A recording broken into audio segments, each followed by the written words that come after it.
beautiful Danville, Illinois, homeland of the Karelian tradition. And for some reason, my live stream shut down unexpectedly right about this point a moment ago, so we're starting over. But welcome to Midday with Reverend Don. As you know, if you follow Midday with Reverend Don, you can type your questions or comments into whatever platform you're watching on. And most of them will show up here in my chat room, at least if you're watching live. And I want to say good morning to Janet. Um, and it's good to see you, Janet. We are going to talk today about energy. And on Monday, we talked about animism. On Tuesday, we talked about shamanism. Today, we're talking about energy. And one of the things I want to start with is to talk a little bit about how these things contribute to one another. And hello to Bimby in the chat room. It's good to see you, Bimby. Yesterday, our guest was Chris Copeland. And among the things we talked about yesterday were my next books. Now that the Book of Astrology is finished, the order has been put in for it. They are being produced as we speak and will be sent to the people who pre-ordered them just as soon as they are ready. Hello to Reverend Michael in the chat room. And the next book is going to be Reverend Don's Book of Numerology and Reverend Don's Book of Energy. I'm going to be working on both of them at the same time. And hello to Antonio in the chat room. It's good to see you, Antonio. The Book of Energy is something that I think I probably should have written a while ago, because energy work is one of my big things. I'm very big on manifestational energy work and other sorts of energy work, much more than, for example, spell work. In a lot of ways, they're basically the same thing, but they differ in particulars. And energy work runs through all of my writings. If you've studied the degree materials, you'll notice they're full of lessons for dealing with energy, with the chakras, with the aura, with energy healing and energy transference. And in my mind, this really is the basis of magical, metaphysical work in general. Even spell work, which we mentioned, in the end, in my view, runs on energy. It runs on your energy, it runs on the energy of things that you may be interacting with.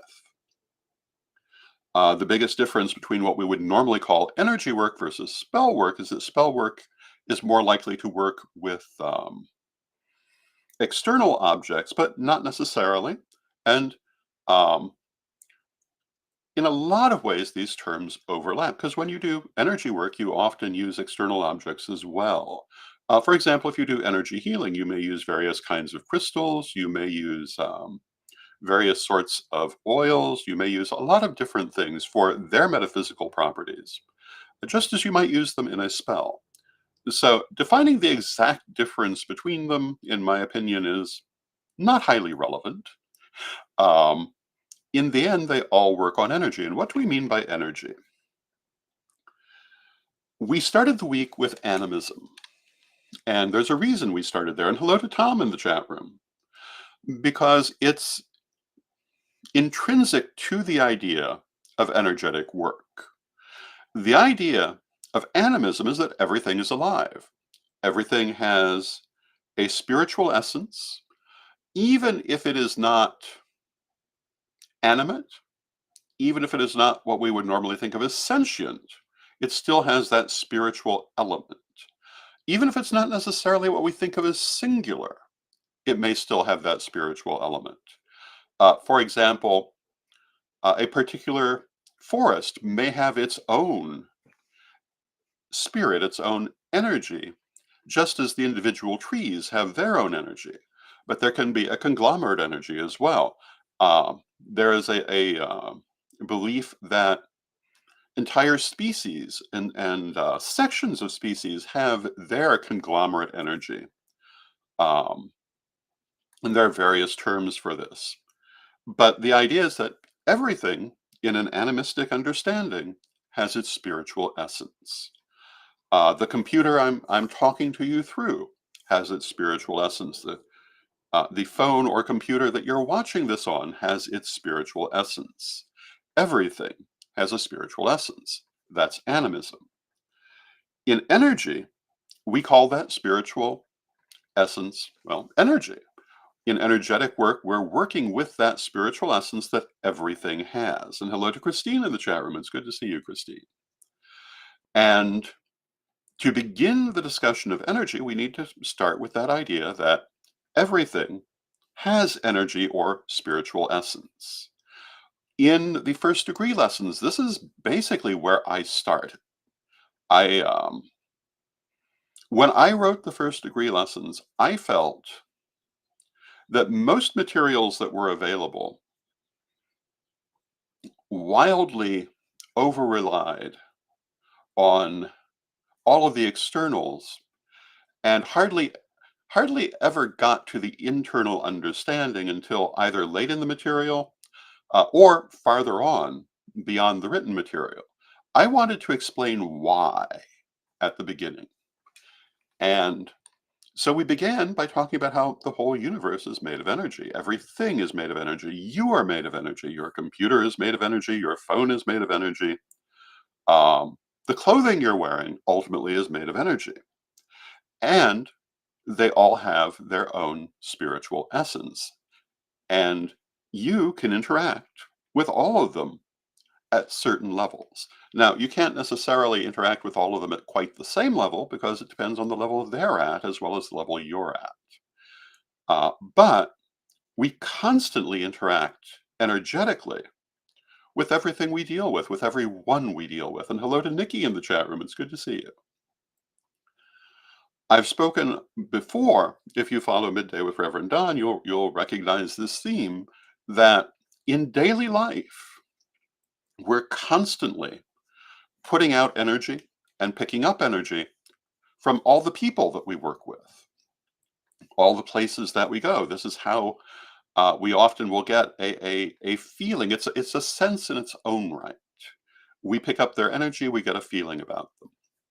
When we learn how to work with energy, we can do this in a much more conscious manner, but we do it unconsciously all the time anyway. Um, and to me, that is probably the most important thing that I will ever say on any metaphysical subject, which is that most of this you do unconsciously, whether you're aware of it or not. A lot of people note the effects of this and brush them off in one way or another. Other people are aware of them, but don't think a lot about them. And those of us who actually work with metaphysics, who work with energy, study them and learn how to interact with them.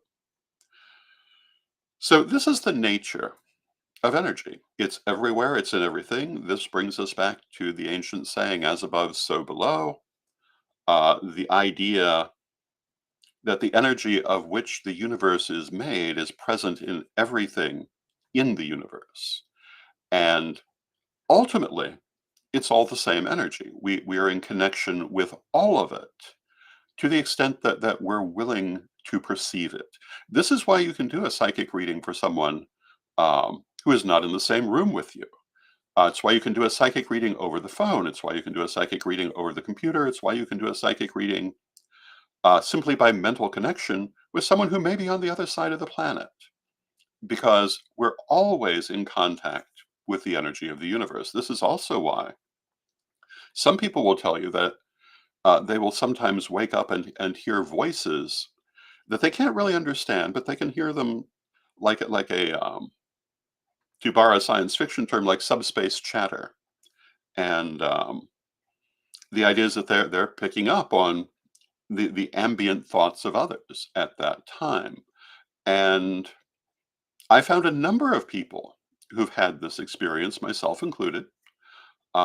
Usually, you're not conscious of what you're picking up on, but you're aware that there are things moving around in the universe. When we do psychic work, we intentionally tie into these. We intentionally look for the information, and it's there to be received. Anyone who's done any amount of psychic work knows that it's there to be received. We've talked at considerable length about psychic work on this program. I've written about it extensively. But what it comes down to is tuning into the energy. So when we talk about energy, this is part of what we're talking about. And hello to Lady Rain in the chat room. It's good to see you, Lady Rain. Lady Rain is joining us from South Africa, where it's a very different hour than it is here. Thank you for joining us, Lady Rain. I had the wonderful experience of getting to spend time with Lady Rain at the Parliament of World's Religions last year, which was delightful. And I've also visited her in Africa. Um, Beautiful person. And all of our people, well, for the most part, all of our people everywhere are beautiful people. Um, but I really did very much enjoy my time visiting our people in South Africa.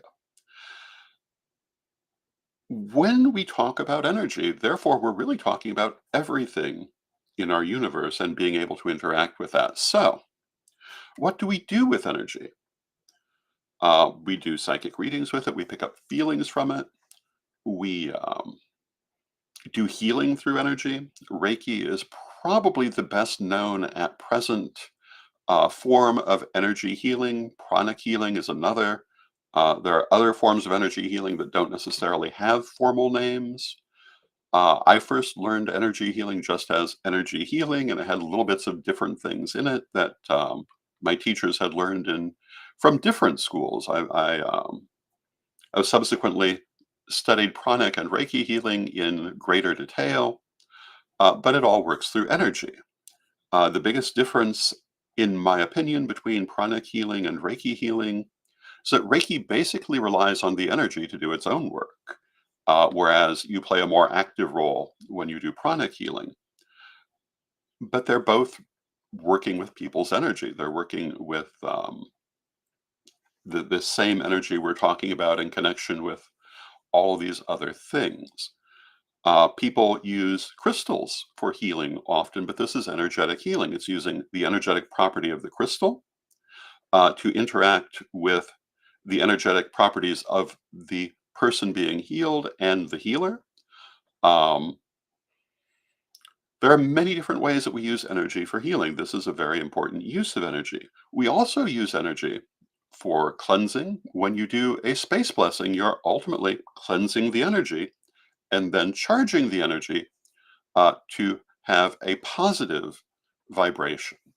You're removing the negativity, which doesn't necessarily mean um, boogie boogie, evil negative energy. Negative energy need be nothing more than uncharged energy, static energy that is just kind of clogging up the works. You clear that out. You fill it with new energy that is charged positively. That's what an energetic cleansing is on a person, on a space, on an item, a major use of energy. Um, these are all different things. We give blessings with energy, which basically is taking that positive energy and putting it into a person or a thing to convey um, an uplifting energy to them. We use energy for consecration of items. We use energy for endless purposes.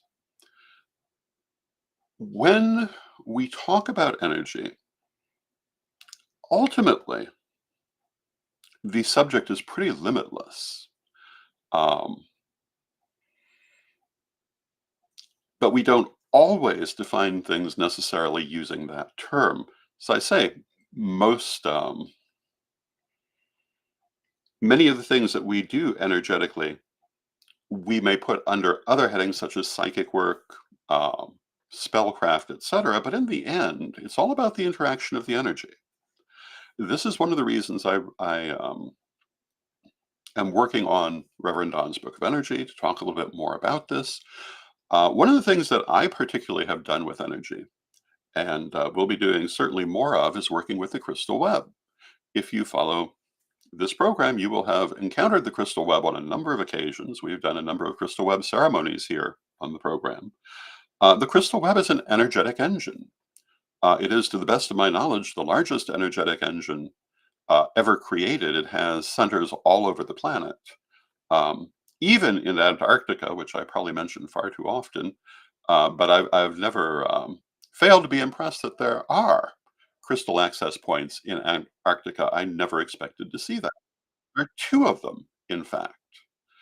Um, the crystal web is an energetic construct. It ties together the crystal access points all over the world.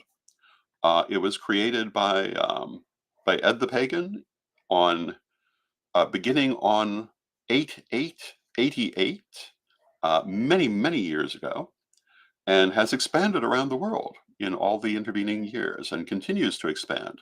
And for me, the next significant crystal web ritual I plan to do is for the upcoming solar eclipse. And I hope that you will join me for that and that you will bring your crystals for that. But that is an example of energetic work. Um, we will bless our crystals. We will open the web. We will work with the energy of the universe, the energy of the eclipse, the energy of the web. Um, this is all energetic working. Now, what is the point of that? Part of it is to attune to the energy of this particular moment. In Karelian tradition, we've done a great deal of work with both solar and lunar eclipses. To us, they represent rebirth, renewal, regeneration, and we've been doing crystal web rituals with particularly solar eclipses all the way back to 1990. Oh, two maybe? I would have to actually consult the date, but that was the earliest, specifically Karelian um, interaction with the crystal web on a solar eclipse. Lady Crystal and I created an access point at Greenwood House, where I grew up, which, to the best of my knowledge, is still there. And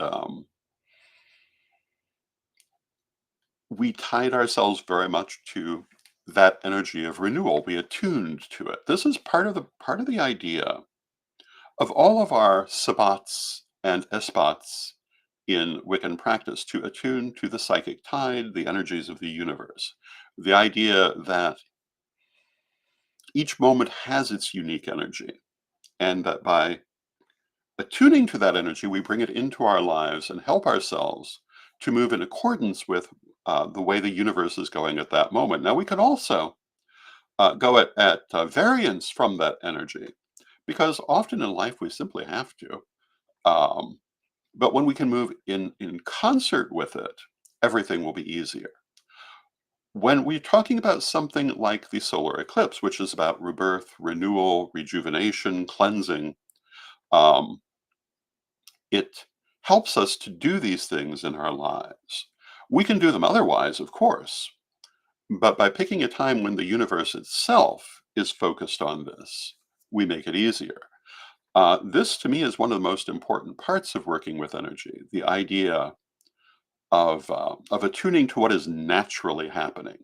Now, I'll also be the first person to tell you that you must not be bound by that. You must do what you need to do when you need to do it. But if it so happens that you can do it when the universe is already moving that way, so much the better.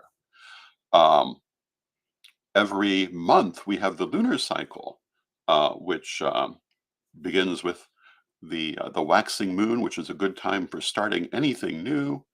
Um, extra energy at the full moon, good time for releasing during the waning moon. And if you're able to time your workings to that natural schedule, they're going to be easier for you. But of course, we can't always do that. My favorite saying on this subject is, if your magic isn't going to help you when the car is skidding off the road, what have you been doing? You have to be able to use it when you need it. And so, in addition to attuning ourselves to those natural cycles, we also learn how to work with energy regardless of what's going on. And this is also a very important part of working with energy, that it's not only a matter of attuning yourself to what's naturally happening, but also learning how to do what you need to do regardless of what's going on. This is one of the reasons I often say, some people are born with a natural ability in psychic work. But I always encourage such people to go ahead and get training in how to use this consciously, because I believe that when you have that natural ability, you're pulling it through from things you've learned in another lifetime. But you often don't know for sure if you're pulling everything through. I found that most people who are natural psychics, um, or who have a natural bent for magic, don't always know everything they need to know. And so, even if you think of it as a refresher, I still think it's good to study. When we study, we learn how to do things like not necessarily going with what those natural energies are, but doing what we need to do when we need to do it. We also learn how to turn it off. I met a woman recently who told me that one of her biggest problems as a natural psychic was she couldn't turn it off. It was always there. She didn't really understand how to control it. I was taught psychic skills in a manner that very strongly relied on grounding and the ability to turn it on when you want it and turn it off when you don't, because you don't always want it. I found that people who cannot turn it off often become somewhat unbalanced through it, often find themselves with experiences they really didn't want through it. Not always, but often. Um, and if something really needs to get to you, it will come through anyway. Your guides are still there working with you. And speaking of energy, one of the things I'm very big on is working with spirit guides and the ancestors. How do we do that? We do that through energy. When we talk about psychic communications, they're energetic in character. One of the things that I like to point out to people is that spirits don't have mouths.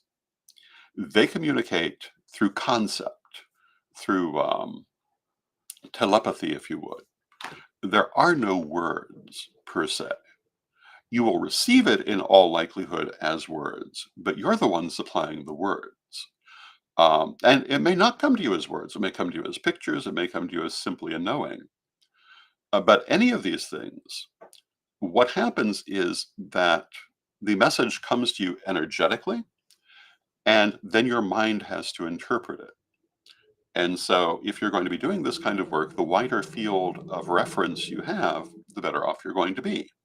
This is true also when doing things like energetic healing. When I do energetic healing, I don't necessarily know what exactly is being healed. It depends on the technique being used. But a lot of times, when I've done energetic healing, I've been focused on removing blockages, and often had a knowledge of what the blockage was, not necessarily in what caused it, but in the quality of the energy. But this knowledge would come usually in a pictorial form or a sensational form. It's been my experience that the older the blockage, the more solid it feels. And they can, in fact, feel very solid energetically as you're working with them. When they're newer, they're much more, for one better way to put it, liquid. And that's how you can tell how old an issue you're working with. These are all different aspects of working with things energetically. Obviously, today, I'm not going into great detail about any of them, uh, but I think my message today is how much this actually underlies everything that we do. Um, at least in the sort of metaphysics I practice, the sort of metaphysics I teach. Um, in the end, it's all ultimately energetic, even when we don't think of it that way. I've been talking on a few occasions recently about Ghostbuster programs that I have found myself subjected to recently. And they run the gamut from some that are relatively respectable to some that are basically slapstick comedy, in my opinion. But paranormal research, which is a real thing that I do take seriously, when it's done seriously, is all about energy. Um, if you are, if you're doing a séance, you're working with energy. If you are investigating a haunting, for example, you're working with the energy. You're trying to pick up on that energy. Everything in the end is energy. So that kind of is my message for today. And I probably will be talking more about this. Well, I know I'll be talking more about it in the future. Um, but in a lot of ways, this is kind of an overview of how everything depends on an understanding of energy and energetics. And hello to R. Simmons in the chat room.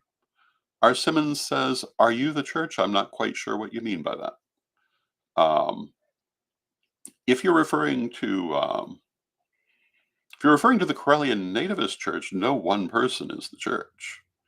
Um, in fact, I don't think anything that calls itself a church is one person. But if you're asking if I'm with it, well, yes, I have affiliation with actually a number of religious organizations. Certainly, the Corellian Nativist Church. I was the head of the organization for many years.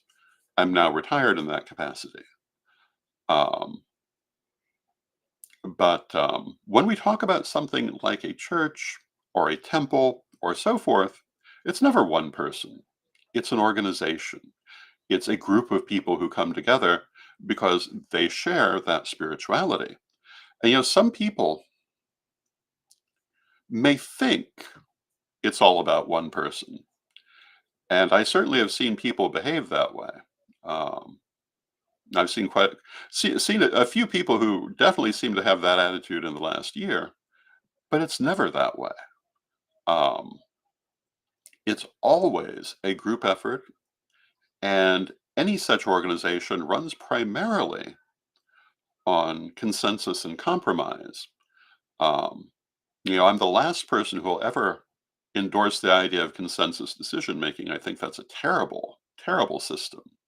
But the idea of having a consensus is vitally important in any organization, and no organization is going to stand without one.